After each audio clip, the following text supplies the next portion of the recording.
আসসালামু আলাইকুম প্রিয় দর্শকবৃন্দ, আশা করি আল্লাহর রহমতে আপনারা সকলেই ভালো আছেন। আপনাদের সুস্থতা কামনা করে আমি কথা বলছি ডাক্তার মোহাম্মদ আবু হানিফা। আজকে যে বিষয় নিয়ে কথা বলবো সেটা হচ্ছে রিউমেটিক ফিভার বা বাতজ্বর। বিশেষ করে এই রোগটি কম বয়সী যারা তাদের বেশি হয়, শিশুদের হয়, বড়দের যে হয় না তা না, তবে বড়দের হয় কম, তবে কম বয়সী যারা বালক বালিকা তাদেরই বেশি হয়। তো এই রোগের লক্ষণটি হচ্ছে যে রোগীর প্রত্যেক যে গিরা আছে, এই যেমন এই গিরা, শোল্ডার, নি হাঁটু, পায়ের গিরা, অর্থাৎ শরীরের যে সমস্ত জয়েন্টগুলি আছে এই জয়েন্টে ব্যথা করে, প্রচন্ড ব্যথা করে। আবার তার সাথে জ্বর থাকে, আবার জ্বর জ্বর ভাব থাকে, কখনো বেশি জ্বর থাকে, আবার কখনো জ্বর থাকে। বিশেষ করে রাত্রিবেলাতে জ্বর বেশি হয়। রোগী খাবারের প্রতি কোনো রুচি কমে যায়। রোগীর কখনো কখনো কাঁপুনি দেখা দেয়। আবার যদি আপনারা টেস্ট করে দেখবেন, রোগীর এএসওটিটার নামক একটা পরীক্ষা আছে, রক্তের ব্লাডের পরীক্ষা, সেটা বৃদ্ধি পায়। আবার ইএসআরটা বেশি বৃদ্ধি পায়। তো এই দুইটা টেস্ট জরুরি। বিশেষ করে বাতের টেস্ট হচ্ছে এএসওটিটার, এটা বেড়ে যাবে, আর ইএসআর এটাও বেড়ে যাবে। আর তার সাথে রোগী প্রদাহ দেখা দিবে, বিশেষ করে কার বাল্বের বা হার্টের প্রদাহ দেখা দিবে। তাছাড়া আপনার ধরেন এই রোগী বুক ধরফড় করে, সে আস্তে আস্তে কি হইতে থাকে, ক্ষীণ হইতে থাকে, দুর্বল হইতে থাকে।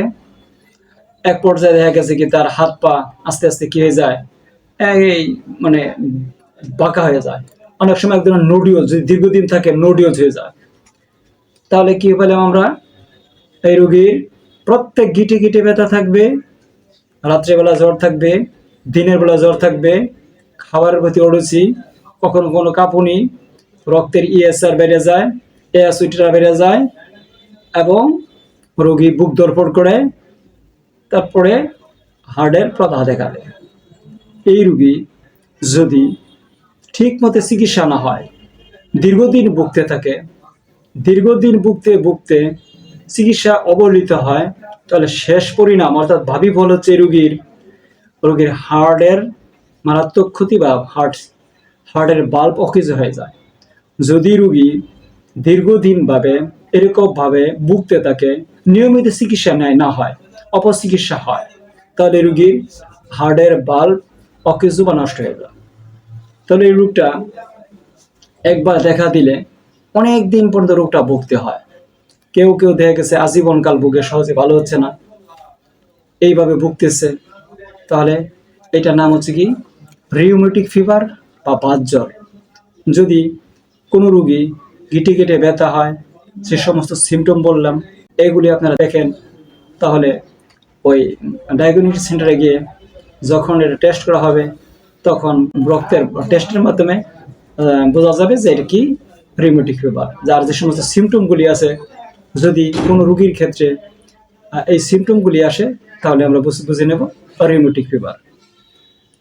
তাহলে রিউমেটিক ফিভারের যে সমস্ত আমরা চিকিৎসা দেই, বিশেষ করে আমাদের হোমিওপ্যাথিক চিকিৎসা, অন্যান্য কিছু চিকিৎসা আছে যে সমস্ত চিকিৎসাটা দীর্ঘদিন সময় লাগে। এমনও চিকিৎসা আছে অন্য পৃথিবীতে বা অন্য চিকিৎসায় প্রায় দীর্ঘদিন 5-7 বছর চিকিৎসা করলেও রোগীর সুস্থতা আসতেছে না, বা বহুদিন চিকিৎসা করতে হয়, যার জন্য রোগীর ভোগান্তি ভুগতে হয়, রোগীর কষ্ট ভোগ করতে হয়, এবং রোগীকে অনেক টাকাও খরচ করতে হয়। আর আমাদের যে হোমিওপ্যাথি চিকিৎসা আছে রিউমেটিক ফিভারের, যদি আমরা হোমিওপ্যাথিক চিকিৎসা দেই, বা যে সমস্ত রোগীদের বাতরোগ দেখা দিয়েছে বা রিউমেটিক ফিভার দেখা দিয়েছে, এই ওষুধটা যদি আমাদের হোমিওপ্যাথিক ওষুধ সেবন করা হয়, অতি দ্রুত গতিতে স্বল্প সময়ে স্বল্প খরচে রোগী কিউরেবল হয়, অর্থাৎ রোগ আরোগ্য হয়। এর পরবর্তীতে কোনো প্রকার সাইড ইফেক্ট নাই, পার্শ্ব প্রতিক্রিয়া নাই, রোগীর কোনো বিরূপ প্রতিক্রিয়া দেখায় দেয় না, এবং এই রোগীর ভবিষ্যতে তার যে পূর্বের যে সমস্ত স্বাস্থ্য ছিল, পুনরায় সে তার পূর্বের স্বাস্থ্য ফিরে পায় এবং নবতম জীবন সে ফিরে পায়। প্রিয় দর্শকবৃন্দ, আমরা যে সমস্ত ওষুধ দিই, সেই ওষুধটা হোমিওপ্যাথিক ওষুধের মাধ্যমে অবশ্যই রিউমেটিক ফিভারের উন্নত ধরনের এবং খুব বাস্তবসম্মত, বিজ্ঞানসম্মত ঔষধ আমরা প্রয়োগ করি, তাতেই রোগগুলি আরোগ্য হয়। তাহলে রিউমেটিক ফিভার। রিউমেটিক ফিভারের যে সমস্ত ওষুধ আমরা হোমিওপ্যাথিতে প্রয়োগ করি, যেমন আছে রাস্টক্স, মার্কসল, মেডোরিনাম, ফাইটুলাকা, ম্যাগনেসিয়াফস, ক্যালকিরিয়াফস, ক্যালিফস, আদার্স ইত্যাদি ওষুধ আছে। অর্থাৎ রোগীর রোগ লক্ষণ অনুসারে আমরা ওষুধগুলি দিয়ে থাকি। এতেই কিন্তু অতি অল্প সময়ের ভিতরে দ্রুত গতিতে রোগটা আরোগ্য হয়। তাহলে হোমিওপ্যাথিতে যদি এই রিউমেটিক ফিভারের চিকিৎসা নেওয়া হয়, অতি অল্প সময়ে এই রোগটি আরোগ্য হয়। আবার অনেকে মনে করেন হোমিওপ্যাথি মানেই অনেক দেরি হবে, অনেক সময় লাগবে। আসলে কিন্তু কথাটা এটা কোনোভাবেই যুক্তিযুক্ত না এবং ঠিক না। তাহলে কি হচ্ছে, এই হোমিওপ্যাথি ওষুধের মাধ্যমে যদি আমরা ষষ্ঠ সংস্করণ বা হোমিওপ্যাথির বর্তমান নতুন ধারাবাহিকতার নিয়ম অনুসারে ওষুধ দেওয়া হয়, ওই অন্যপ্যাথি বা অন্য চিকিৎসার তুলনায় তার অর্থাৎ 1/5 সময়ও লাগবে না। কিছুদিন সময়ের ভিতরে পরিপূর্ণরূপে আরোগ্য হয়ে যাবে ইনশাল্লাহ। প্রিয় দর্শকবৃন্দ, আশা করি আপনারা যে কথাগুলি বললাম, আলোচনা করলাম, সেগুলো বুঝতে পেরেছেন।